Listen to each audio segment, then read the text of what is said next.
ですね、前つけたこれメーカーはちょっとここに乗っけておきますけど、これと多分ね、これがね最初の5分間でキルキル言う、ちょっとだけキルキル言う原因なのかなと思って純正買いました。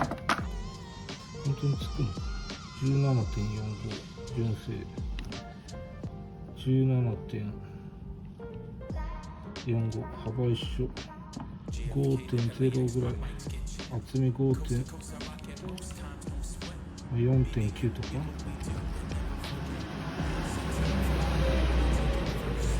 社外品 4mm しかねえぞ。潰れたからか。まだ1年使ったか使わねえかぐらいだな。見た目が全然違う。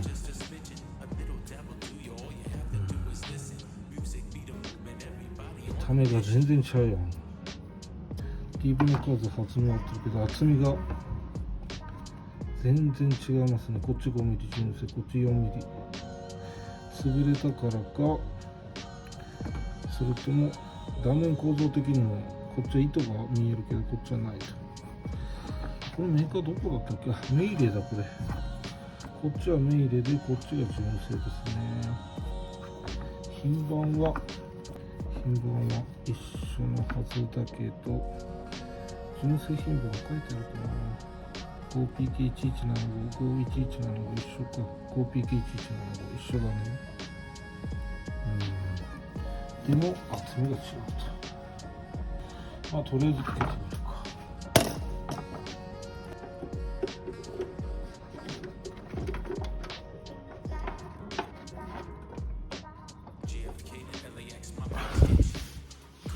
なんか全然違うの。よいしょ。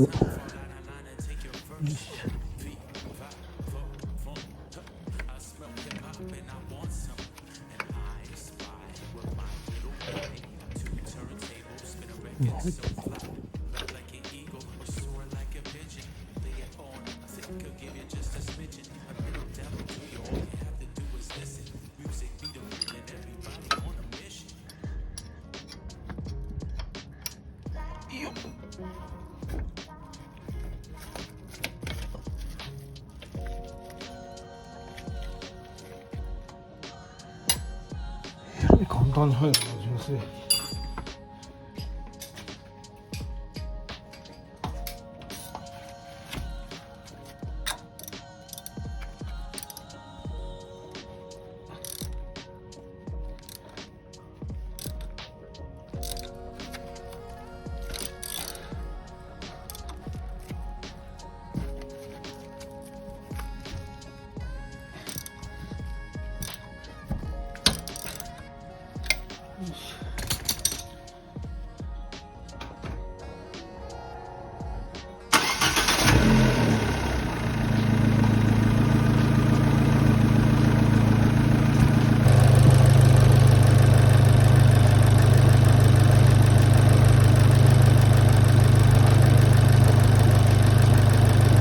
全然静か。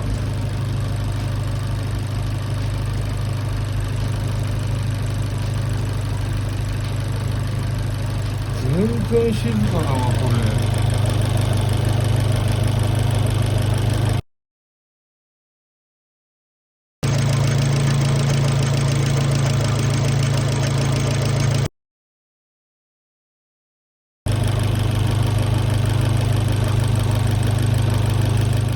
やっぱりあれですね、伊達に純正高くねえなって感じですよね。やっぱり厚かったんですけど1ミリぐらいですごく表面がソフトな感じで、メイレの方はちょっと硬い4ミリではめる時も純正の方がすごく楽ですね。柔らかくてね、すんなりはめられました。で今もうエンジン初動でかけてみた瞬間、あそこの回転の音がめちゃくちゃ滑らかなので、滑らかっていうか聞こえないね。へえ、こんなに変わるんだと思って、いやびっくりっすね。やっぱり純正使うべきとこは純正なパーツがいいんだなということは身をもって分かりますね。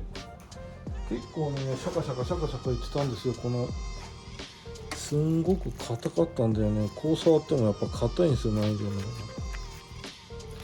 で多分こういうとこのこのね糸が見えるとこと見えないとこってあるんですけど、こういうとこが擦れた瞬間に音がするんじゃないかなって思いますね。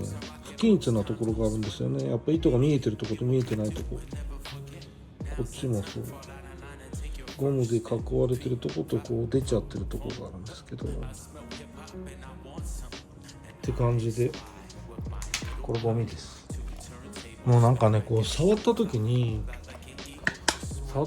んだろう、すごく柔らかくて、大げさに言えば絨毯的なものが回ってるものと硬いゴムが回ってるぐらい違う、触った感じはね。ナイロンは最初からこれ変わってないので、別にここがもっとソフトだったものが取れたわけじゃなくて、最初からこういう仕様なんですよ。でこれ1000円、純正5000円ということで、やっぱり値段なりの差はあるなっていうのがここですね。めっちゃ静か、ほんとびっくりした、めっちゃ静か。はい、という感じでですね、今日はこのベルトね、これを交換してみたんです。これ1年前にね交換してるんで、普通だったらこんなに頻度高くなくていいんですね。でやっぱりね見てみたら、この側面がすごくこうやって向けちゃってるとこと全然向けてないとこね、こうやってで、おそらくこういう向けてるところがシャカシャカって側面でこのプリに当たっての音なんじゃないかなって思います。あとここの、先ほど説明したように、このリブベルトってリブになってるここがね、全然純正はもっと柔らかくて、こっち硬い感じで触った感じもね、なのでそういうとこでの音が違うのかなって気もします。で同じ品番なのにこっちははめるのにすごい大変、なんかねギリギリなんですよ、テンション。だからテンションがちょっと強すぎるなって貼った後も思ってたんですけど、今純正を簡単にはまって、簡単にはまれば強くはまれば結局テンショナーがこう引っ張ってるんであれなんですけど、多分こっちの場合はめるにやっとってことはもうテンショナーがギリギリで、バネが効く前にもうロックしてるぐらいの硬さのところなんじゃないかなっていう気がしますね。すげえ静かですよ、ほんとびっくりするぐらい。なんかね今日乗ってきたんですけど、えらいエンジン静かになって、やっぱここのシャカシャカシャカシャカっていう音がずっと気になってたんだなと思いました。結構な音だったんですよ、最初にこう最初に撮った撮影に見てもらって分かるんです。そんなわけでこういうところが純正がいいなと思いました。ちなみにドライブベルトと、リブベルトって呼んでるこれはどのぐらいなんだろう、3年っていうか、距離的に言ったら3万キロに1回ぐらい交換とかいうレベルなのかな。だいたいタイベルが5万キロから7万キロって言われてて、その半分ぐらいなんじゃないかなと思いますけど、これね僕ねこれはもう全然ダメだったので1年で交換しましたけど、メイルドイツ製ね、安いものには何かがあるっていう感じでしたけど、そんなわけで今日もご覧いただきありがとうございました。それではまたご覧ください。よろしくお願いします。バイバイ。